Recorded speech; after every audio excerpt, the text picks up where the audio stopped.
welcome to GameRomp Easy Mode, an easygoing gaming podcast where we just hang out, chill, and talk about whatever we want to talk about. Is it chill if you're like going super fast like that? Yeah, I think it's fine. I'm David. And I'm Deanna. Great. Hi, Deanna. We're going to talk about all sorts of whatever the hell we want to. Well, I hope you got something because I didn't write anything down. So I'm like, Well, we still also like I was doing everything but gaming for the past week. So Were you? I was doing either house cleaning or art stuff downstairs. Well, I haven't done anything with gaming. You haven't even played Stardew? No, that's why I was like worrying about this.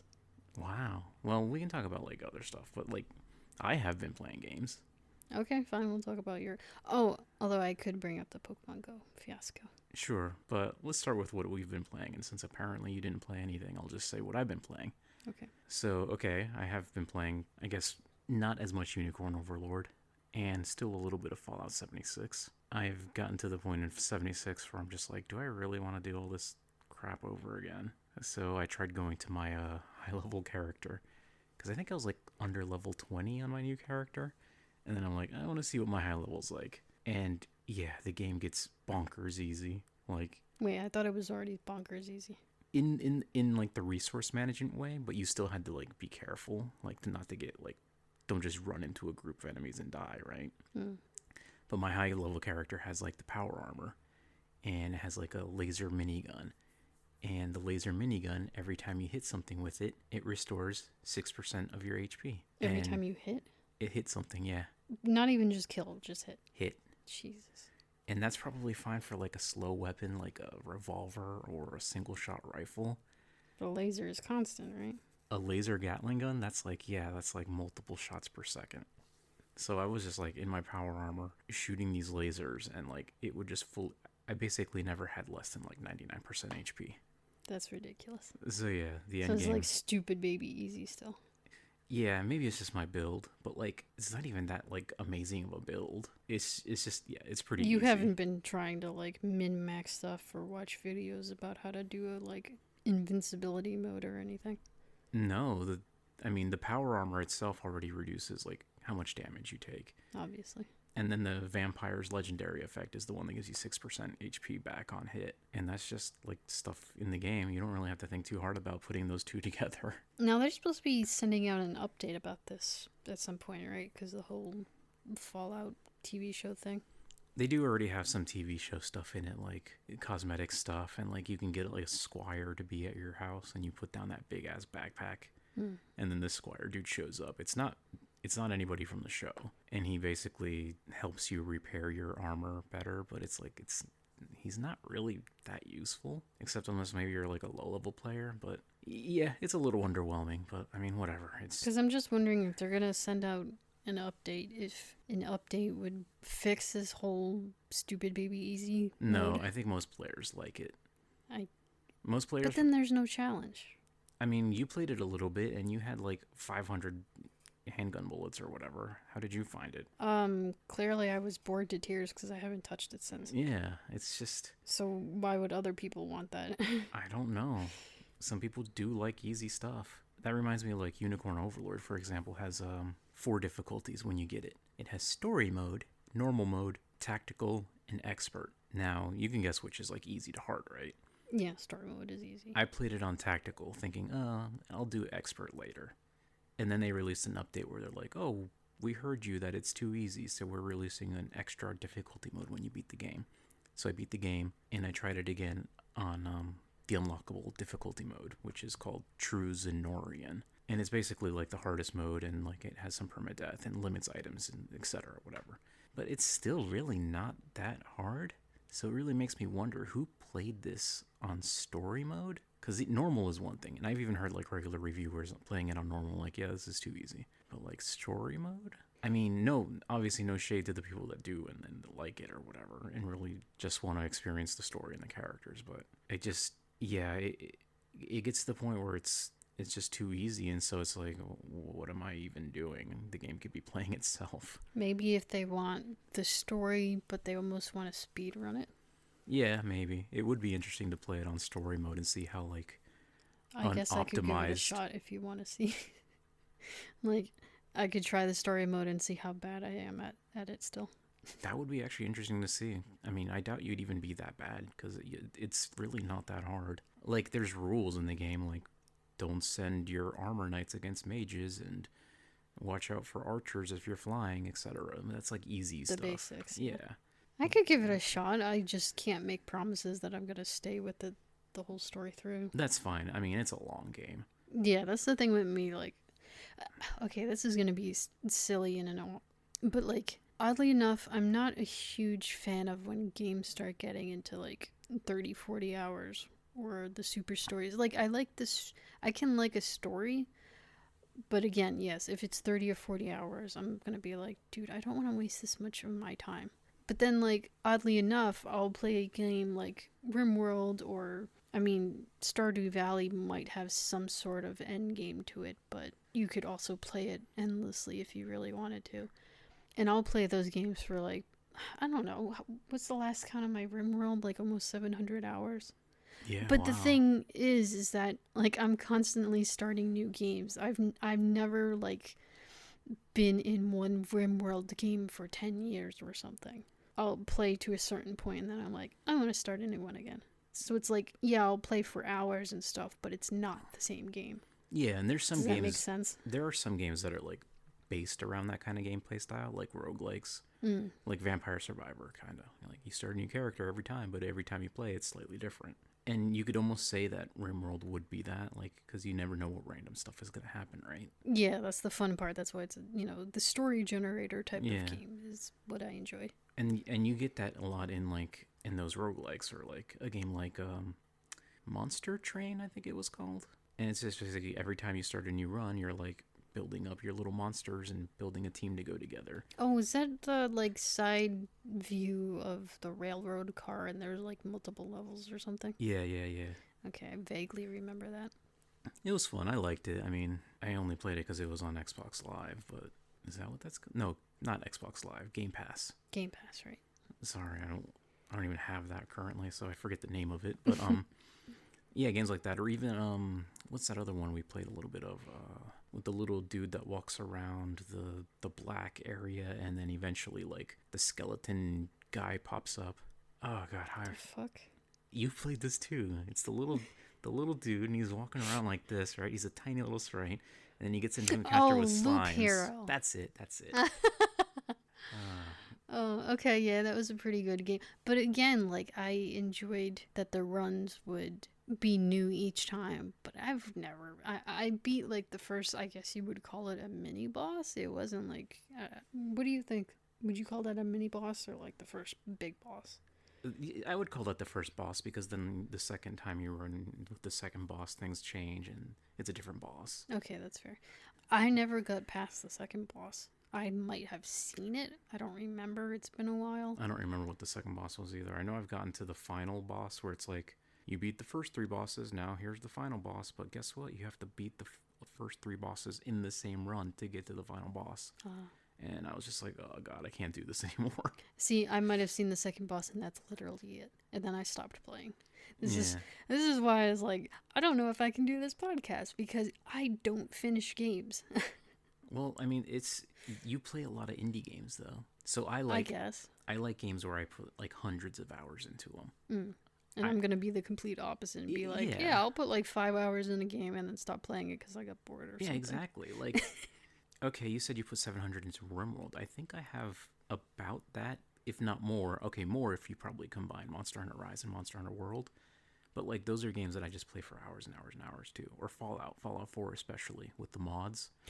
Although I will say, with the 700 hours in RimWorld, half of that is probably waiting for it to load. Because I overloaded with mods. I've even gotten Stardew to start loading slowly. That's... Yeah. I think I almost have 200 mods in Stardew. Well, 200 mods. I can't speak to that because, like, I mean, I mod the hell out of like Fallout 4 or Skyrim, but it doesn't take that long to load, so those games must be doing something different. But well, yeah, Smappy works a little bit different. I'm not entirely sure how RimWorld loads its mods, but clearly I'm overwhelming it. But yeah, I mean, I think you are probably I don't know if you're more closely aligned to what most people do or if I am. I mean, it really depends. Everyone's different. I definitely hear a lot of like other podcasters or quote unquote influencers on YouTube or whatever, where if they're playing a ton of games and they're trying to be like, oh, this new thing is out, I gotta play that. Oh, this new thing out, I gotta play that. Or every week is a new game or whatever. Yeah, they're not gonna play Fallout 4 for like 100+ hours like I would. Like That's even fair. like even when I played Unicorn Overlord, I think I finished my first run in 115 hours. But then I went online and saw like some people say, "Oh, I only took 70 to 80 hours." But like I did everything. I can't imagine doing half of that. I just wanted to do everything. Like and then I get to the point where I'm sad that it's over. I liked this game so much. I wish there was more maps to, use all my units in. Mm. And especially cuz like they're not really chapters, but like there's like 4 continents plus five, I guess technically. And each continent has like new units. But like for example, the final continent where like the Pope lives or whatever, you can't get there until you're like level 25 to 30. And then that's like the last continent before the end of the game. And it's like, well, all the units I got there, I barely got to use. Mm. So sometimes it's like, I wish I could do different things, or I wish I could modify it and like go a backwards route.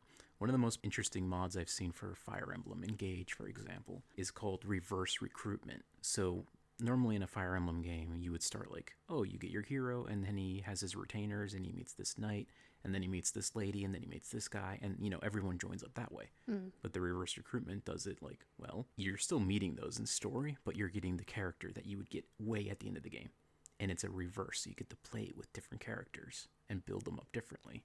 Interesting. So it's like I wish I could kind of do something like that with Unicorn Overlord, where like I can get the angels first, and then I can get the beasts, and then I can get the elves, and then I can get the desert people, whatever. Because normally you go to the desert, and then you go to the elf land, and then you go to the beast land, and then you go to angel land. Now, when they give you a late game character, is that not messing with your level progression, or are they starting from like the same level regardless of where you get them in the story? They're starting at level appropriate, so it's like you can drop them in. The thing is though, like by the time you're at like the angel or beast land, you have your teams all set up and like synchronized and really working well together. So it's harder to integrate them. Yeah, so it's like, am I gonna just break this team that works just so I can try this one dude? And like, yes, you can, but like it would be fun to. But didn't you say last time that getting the angel character earlier because of you killing another guy or something? There is one angel in the early game, yeah. Kind of broke it almost because she had like 4 attacks instead of 2. Yeah, because the way they're balanced, because most of the angels are late game, she was way more powerful than everyone else. But I mean, it was. But if you do the reverse, that's not necessarily how it's going to come about. In Unicorn Overlord, yeah, it would need to be completely rebalanced. At least in a game like Fire Emblem, everyone just gets leveled down, and it's kind of easier to do. Mm. But that is like one thing I like about game, especially when you can mod it, because that would be a mod in Fire Emblem. Obviously, that's not a normal mode that they let you do. But like, I know when I played Breath of the Wild, I played that a lot too. I don't know how many hours I have in that, but like, I think I must have done at least 4 playthroughs. See, at least with Breath of the Wild, I could say I did technically finish it at least once. And I never went back to play it because it's the same story, so like, what the hell? Yeah, I get that. I mean, I'm not playing it for the story. Like, the first time I played it was normal. The second time I played it was the hard mode. I think they call it the hero mode or something. And that introduced, like, the gold enemies, right? Mm. And then I played it with a mod that that rebalances everything. And was that the randomizer? No, that was. Because I do remember you played a randomizer, right? Yeah, that was my last playthrough, which I did like last year or the year before. I did a randomizer where every chest is like completely random. You don't know what's gonna be in there, so you could start the beginning in the game and get like, oh, the climbing gloves are here, or one of these frost spears is here. You also did that for Elden Ring? Vaguely, yeah. I mean, for a little bit. Because I remember, again, never finished the game, but I played the starting area probably 10 times. Really? Well, because I wanted to try all the different classes. Yeah, true. I did that too. Okay, so maybe 10 is exaggerated. Eventually, they all become kind of the same, but yeah. Because at a certain point, I remember when you go to the like first big area in front of the arch where you meet the fire girl for the first time or whatever, that area, there's the chest and it always has like the mace or something. So like I remembered like, oh, I want this particular weapon. I can remember that it was here. Yeah. So yeah, that was Th- kind of a pain in the butt. that's another great game that like took again over 100 hours to beat, and then I was like, I kind of want more. So yeah, I saw somebody had put out a randomizer mod, and it's fun because then like you start like, well, I would choose the naked start because if I'm playing a randomizer, I don't want to Yeah. know what I'm getting. So you start naked, and then just run around, open the chest, and Hope for the best. see what you get. Yeah, and then you like build around that, and that's so fun to me. Because like once you played the game once, you know like, oh, the moonlight sword is here, or the magic katana is over here.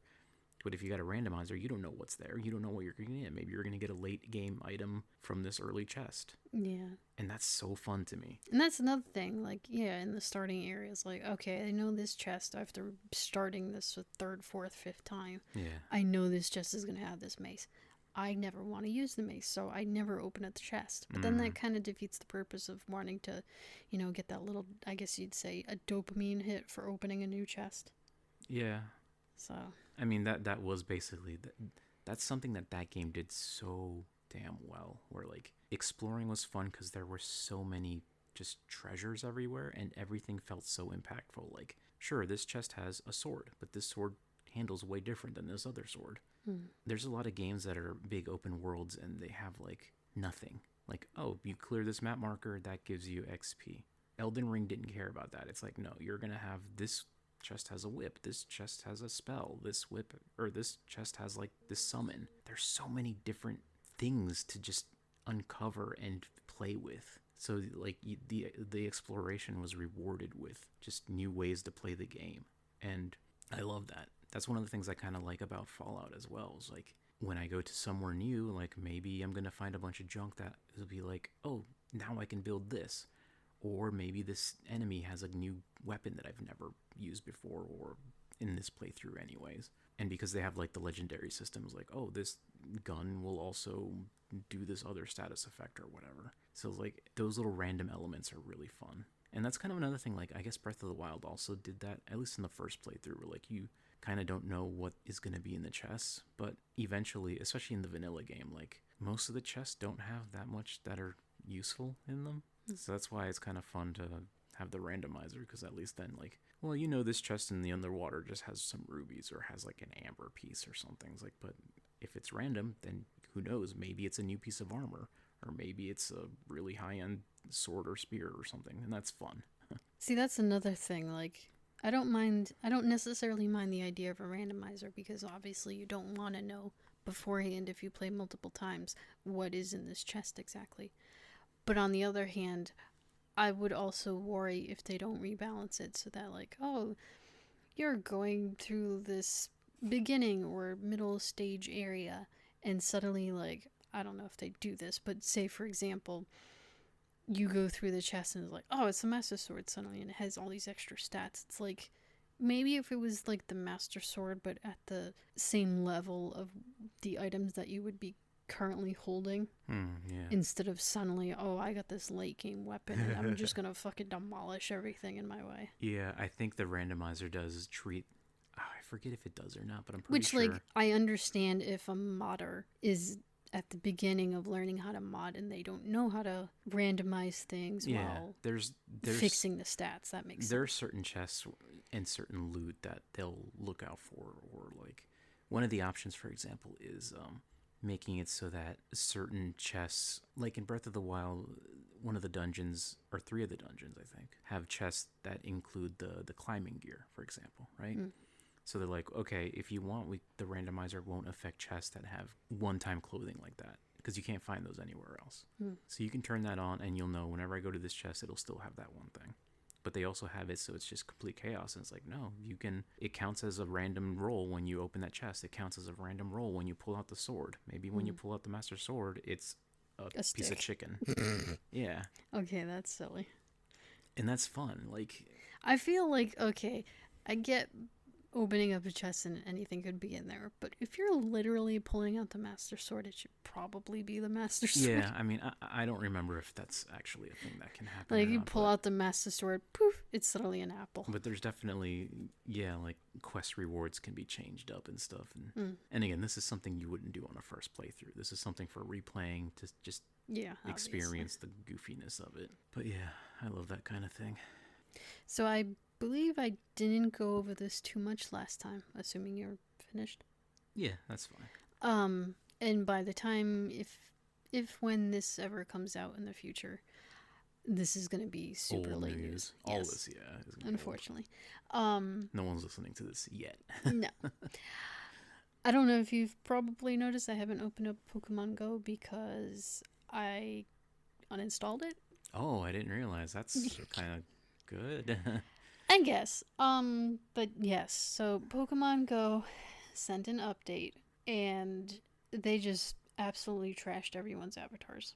Yeah. I don't understand what the thinking behind this was. I'll have to go online after this. I mean, I get it. They wanted customization. They just didn't do it right. Very clearly did not do it right. Because customization, you should be... First of all, they should have allowed us to customize by either saving our old avatars and working in the old avatar system. Yeah. Or we could choose this new avatar system. Definitely. So they already screwed it up there.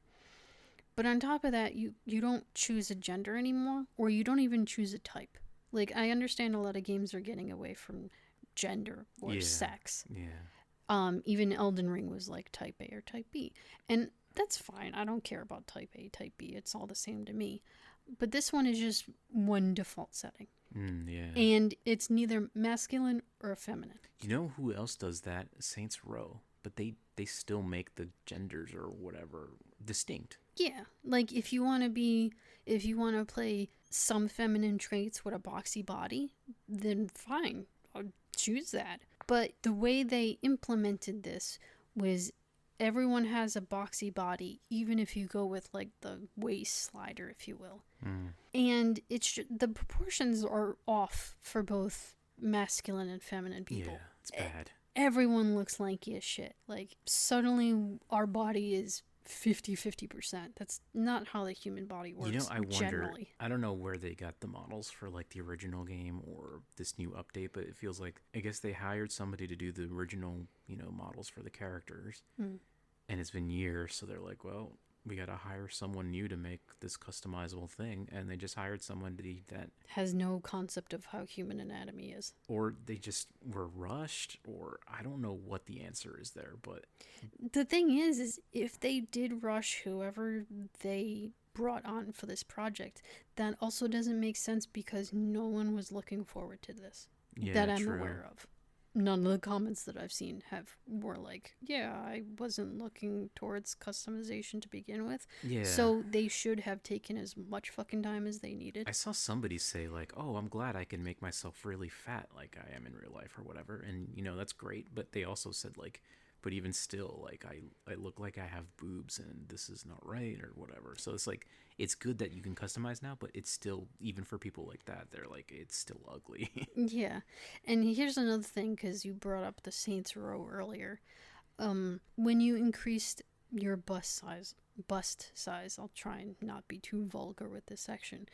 Like, it adds gravity to the boobs you develop, right? With the slider. I guess. I don't know off the top of my head, but I'm sure. Because when you do the bust size, chest size, boobie size, they don't take in account of gravity at all. They just pushes out like a shelving, and I'm like, that's not how boobies work. And it doesn't make sense. Like, even if you wanted to play the boxy masculine body and add boobs to it just to mess around with the stuff or whatever, your boobs still wouldn't act like that. They're affected by gravity. That's how fat works. Yeah, there's also the thing of, like, I know, for example, in if you want to get really crazy with modding Fallout or Skyrim, they have, like, the body slide. Oh god, yeah, I know what those body slides are used for. I know.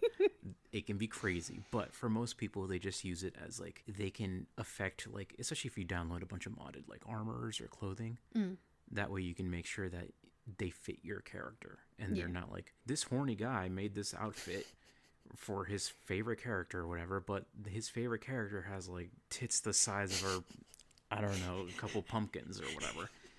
It's like with body slide, you can make it so that it fits your body and it doesn't look weird. Yeah. But the thing that they also do is they have a separate thing for like if the chest has certain clothing on it or if it has a different clothing on it. Like, not to get too anatomy here, and you'll have to excuse me because I'm an artist and I have to think about this stuff, but like cloth drapes across, breasts in different ways. So like maybe it's not suction cupped. Maybe they didn't really consider that and they didn't want to think about it too hard, so they just made one model for it, and it looks really weird with some of the clothing and some of the outfits. Yeah. Because I know for screenshots I've seen on the Pokemon communities or whatever, some of the pants or shorts or whatever, like, oh, these used to be like leggings or something, and now they look like baggy jeans. Yeah, that's another thing. Like, talk about the anatomy customization. They destroyed everyone's clothing options because it no longer forms correctly. People were losing, and that was another thing. Like, I wasn't affected by this because I haven't really bought many of the clothing options or the hat options because I was just using whatever Pokemon coins that I had accumulated from, I don't know, fighting or walking or whatever. I never spent money towards it, basically. But a lot of people, they enjoy customizing their characters, so they'll throw them a couple of bucks and get their outfit how they want it to. Which is all great and fun until they send out this update, and suddenly people have lost outfits. They have lost clothing options, and they're like, why did I lose this? Or they still have it, but again, those leggings or shorts somehow become baggy shorts instead, and it doesn't form to the new customized body that they have. There was also at least one person that suddenly ended up completely naked. Oh my god. Like, after the update, they're like, I have no clothes. They had no hair. It was weird. Oh. It might have been a super glitch, but still. And it's just like, oh my god, it is so bad. So yeah, I ended up all installing it. I'm like, there's no point in playing this if I'm gonna be that fucking ugly. Yeah, I mean, I know it's kind of sad and you're sad about it or whatever, but like, on the other hand, it's kind of nice to take a walk with you and not have to worry about you just looking at your phone constantly. Yeah, I know. I mean, I kind of had that problem with it too. Like, I don't want to have to stop for every little thing. Yeah, it was fun back in 2016, but it's just no longer good anymore. And they done goofed up. Yeah, it's an interesting idea, but it's like, to me, it barely feels like a game. It's more just a collecting thing and like an excuse to walk around, but we don't really need an excuse to walk around. Yeah, that's probably true. We already, assuming the weather cooperates, we already go for the half-hour walk after lunch, so. And we walk around our city a lot. It's probably better for people like who, they need that little extra push. Like, they don't have a reason to go for a walk, so I might as well go and get some Pokemon. I know I used to, back when I was on Twitter, one of the artists I followed was really big on Pokemon Go, and she would be like, I've been doing a lot more walking, and she just kept playing the game and like walking more and more, and it's like, that's great. As that kind of thing, it was great. Yeah. But for me personally, I got kind of tired of it early on, back in the old day when it came out. The old day of, 6 years ago now? I don't remember. It was pre-COVID, so yeah. Well, it was 2016, so... Wow. Holy shit, that's 8 years ago. Yep. Okay, that's messed up. You want to talk about anything else? One of the things I didn't mention on what we've been playing lately, I just didn't get around to it because our conversation spun out of control, which is fine. And fun, and half the appeal of doing this with you. But I finally played oh god, I forget the name of it. I think it's called Eludian Chronicles. Oh yeah, that new game. It's made by the people who made Suikoden 1 and 2. And yeah, I backed it back in the day because I'm like, oh, Suikoden 2 is one of my favorite games ever. Of course I want to see more of that. So I finally got around to installing it and playing it. And it's like, I do want to play it, obviously. But because I was playing Fallout and Unicorn Overlord, I'm like, do I really have time to play another RPG? But I figured, well, you know what? I should just do it. And I mean, I think I have 2 hours. So, I mean, I just started. Is it living up to the hype or no? It's too early to say how the story will go, but I think it has a lot of potential. The music is really good. Like, I love the music so far. Is it orchestrated Um, or equivalent? yeah, it's basically just like JRPG music. It's Okay, really good. fair. And the characters are okay. Again, like I said, story wise, I don't know. It's still too early. I did finally see like one cutscene that showed some political machinations, which is what I like. I want to see like the kingdoms and the people plotting, and like that is more interesting to me than like, oh, there's a super alien coming down to kill everybody. It's more interesting when the bad guys are just some dude who's running the country and like this other country and like the people working with them, and like there's the emperor, and then like there's his, the people that work for him, and like, all that kind of stuff. Hmm. It's more interesting when the evil is more human, because I don't know, I guess it's more relatable. Anyway, so Do you really want relatable evil human people in your yeah, games? because when you conquer them and when fix things, it feels like it's hopeful. Whereas, like, I don't know, when you fight off like some ancient god or whatever, it's like, okay, but that's fun, sure, but it's not like something that fills you with hope. At least not to me. I don't know. It's making me think of like more personal antagonists, I guess you would say. It kind of makes me think of like Mother 3, and I won't get into spoilers of that game, but like, God, if you don't know the You details, worried about spoilers? How long has Mother 3 been out? What, 30 years at this point? well, yeah, and I mean it's obvious who like one of the bad guys is. Like, oh my God, that's my brother. That whole like finding out what happened to him and like having to deal with that is more, I don't know if relatable is the right word, but more impactful, Mm. because this is somebody who's real to you versus like, oh, it's this space porcupine that crashed into the planet and he's gonna kill everybody. Like, I mean, I love that game too, but Chrono Trigger, Oh, okay. the space porcupine. But like it's just different, so I do kind of prefer the stories when it's like, oh, these people who they're just living their lives and having to deal with other people's decisions that lead them to ruin or war. I'm sorry. What? I'm just thinking something about Space Porcupine, and I'm just thinking Sonic. Oh. Even Sonic, if like, is Eggman an interesting villain? Because he's just like this. I guess he's not really a corporation, but he He's feels a like he could be. one-man corporation. Yeah, he could be like a capitalist setting up all these like oil refineries on these beautiful islands or whatever. I mean, he set the ocean on fire. So it's like, yeah, a guy who's just doing bad shit in real life is more interesting villain than like, I don't know, are cosmic gods interesting? They can be sometimes, I guess, but like I think it's more like the effects those cosmic gods or whatever can have on the people that are more interesting than like them themselves. Yeah, I guess. Like I mean, unless like the mythology behind them is like really intricate or built up, but that seems like it would be a pain in the ass to write for. yeah, I don't know. I mean, there's so many examples of every kind of story these days. But back in the day when Suikoden 2 came out, like, at least for me, it's like, wow, this is a story about just people. And Final Fantasy Tactics also had that too, where it's like, these are just people and kingdoms and politicians and the church and, heretics and all this shit. And like, what do people use to fight each other without actually fighting each other? And then sometimes, obviously, fighting does happen in these games too. But like, kind of like when we watched that movie. Oh, I forget the name of it. The Name of the Rose or something? Yeah, it's like they didn't have to necessarily threaten you with the sword if they're just threatening to brand you a heretic, because like that's gonna ruin your life and potentially also kill you. But like all the different ways that people will screw each other over and how other people have to deal with that, to me, is makes for a more interesting story than like, some like super monster.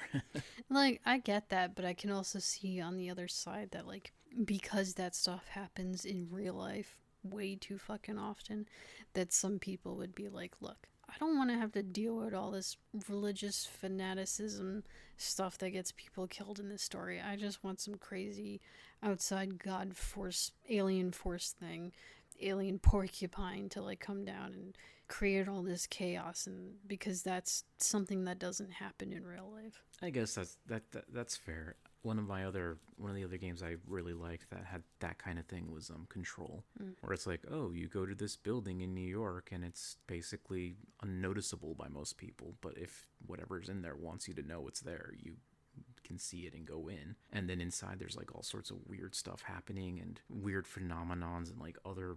I actually don't know exactly what happened in that game because I never finished it, but there was a lot of weird and interesting stuff, and maybe one day I should go back and finish it. I'm surprised that there are games that you don't finish. Oh my god, there's so many games I don't finish. I have this thing where, like, especially once I'm getting near the end of the game, I get kind of like a little bit paralyzed of like, oh god, I'm gonna finish this, and that's either like I don't want it to end or how long is this final thing gonna last? Because I like playing a game for like, you know, an hour or two at a time, sometimes more, sometimes a lot more. But if I know that this final mission is gonna take like 3 hours, I get like, oh god, I don't really want to do that right now. And then sometimes I just put it off and I put it off and I put it off and I never finish them. See, I got one of my things is when I do feel like I'm getting towards the end of a story, or what I feel should be the end of a story, I start getting the antsy feeling of, would you just fucking hurry up and end already? Yeah. I don't know how many other people get that feeling. I've had that, I think, with 2 games. Red Dead Redemption. Red Dead Redemption 2 for sure. Oh, yeah, I mean, that goes without saying. But another one I had that with was Okami. And I loved Okami, and I don't know, I think there's the time where like there's like these owls, like clockwork owls or something. It was around that time of the game where I'm just like, please let this be over soon. I think I also did that with Pentiment because it's in 3 parts, and the first part's good, the second part's fine. The third part was a little tougher. And I don't want to blame it on the girl character, but I guess it was because you were so used to playing as the guy that suddenly he just disappears as far as you know. And you're suddenly playing this completely different character with a completely different personality, obviously, and this whole different history to her and stuff. And it was just like, I guess at the beginning I didn't want to play as her. I wanted to play as the original guy. Yeah. But then you start getting used to her, and her own story obviously has its own pull. But definitely at the end, I was like, can this please just be over? And then it finally did end, and I was kind of grateful for that. Yeah. So, I don't know. I'm sure a whole host of other people have that same thing. Like, I can enjoy this story. It's just the last end. I don't know. There's something drag. About it. Yeah, I guess. I mean, I've seen a lot of people say that about Red Dead, especially, and like John is a fun character in his own right, but like after you've been playing to play Arthur with Arthur for so long, and it's like I did want to see a little bit of what John was going to be up to, but it felt like there's just too much.